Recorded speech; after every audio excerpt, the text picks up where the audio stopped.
आशा, धक्का नको लागायला कशाला. अरे मीराने काय दाराला आतून कडी लावली की काय? दादासाहेब, मी ऍक्च्युली मीराला सांगितलं होतं. खरं तर मला हे कोणाला सांगायचं नव्हतं, पण काय सांगायचं नव्हतं मंजिरी? स्पष्ट बोल ना. मी एका गुरूंकडे गेले होते. त्यांनी मला अथर्वसाठी अंगारा दिला होता आणि सांगितलं होतं की हा त्याच्या कपाळाला लावा एकांतात. म्हणून मी तुम्हाला सांगितलं नव्हतं. त्यात काय न सांगण्यासारखं आहे? लावून टाक अंगारा, पण पटकन लावा, कारण त्याला जागरणाचा पुन्हा त्रास व्हायला नको ना. हो, चालेल.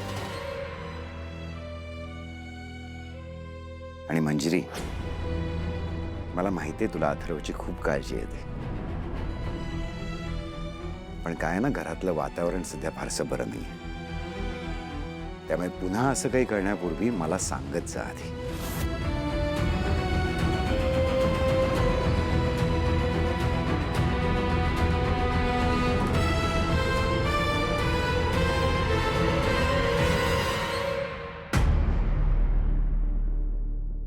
नशीब कोणी पाहिलं नाही, नाही तर सगळं संपलं असतं.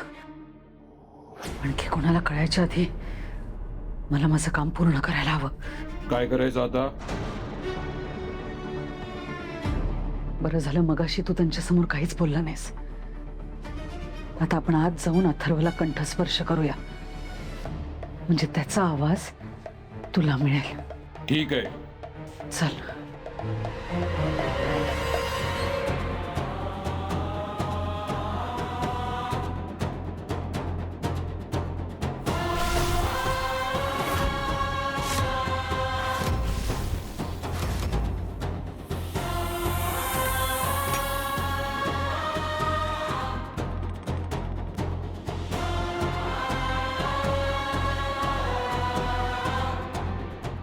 चल.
तसंच स्वप्न पडलं. हा देवी आईने दिलेला संकेत तर नसेल ना?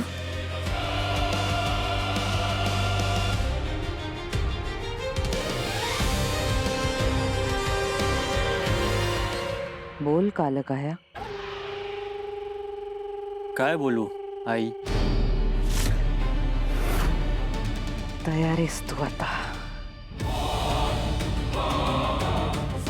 आता मी तुला सांगते की तुझं कार्य काय आहे ते. मीरा आणि अथर्व या दोघांना मूल व्हायला हवं, कारण ते माझ्यासाठी अत्यंत गरजेचं आहे.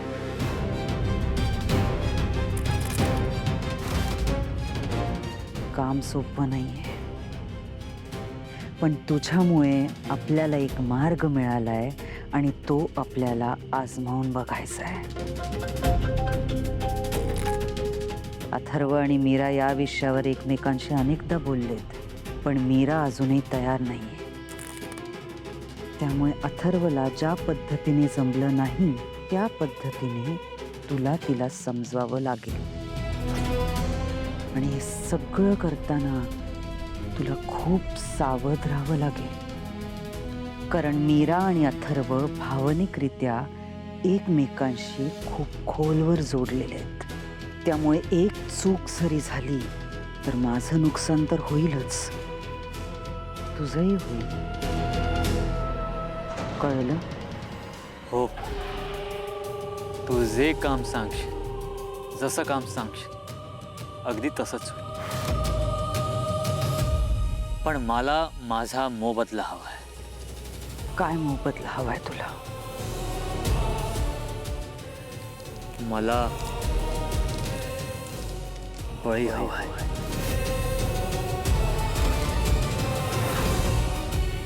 तोही एका स्त्रीचा.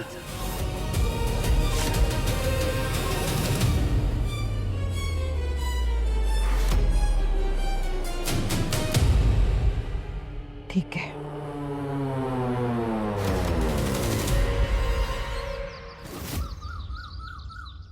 ताई, हा घातपात आहे असं वेदाच्या बाबांना तरी शंका नाहीये. त्यांच्या मते त्यांना गाडी चालवताना फक्त चक्कर आली होती. पण मला हे प्रकरण असंच सोडून द्यायचं नव्हतं, म्हणून मी मायाच्या खोलीत गेले होते तिच्याशी बोलायला. पण तिच्याशी बोलून मला काही जाणवलं नाही ग.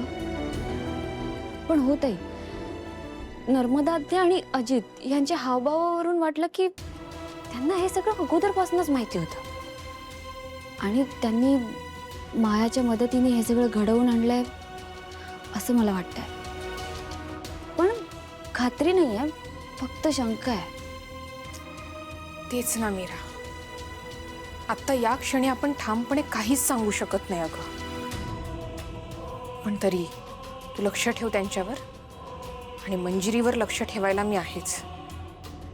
ती वारंवार जे तुला म्हणतेय की हे सगळं मी केलं नाही आणि केलं असतं तर लपवलं नसतं वगैरे जे काही, ही सरळ लबाडी आहे ग. ते पण खरंच घातपात नसेल तर? तेच तर शोधून काढायचंय मीरा. आणि एकदा जर का कळलं की हे कोणी केलंय तर त्याची चांबडी सोलायची आपण. ताई, तुझं बरोबर आहे, पण आत्ता या क्षणी वेदाच्या बाबांची काळजी घेणं जास्त महत्वाचं आहे अगं. एकदा वेदाचे बाबा बरे झाले ना की आपण हे नक्कीच शोधून काढू.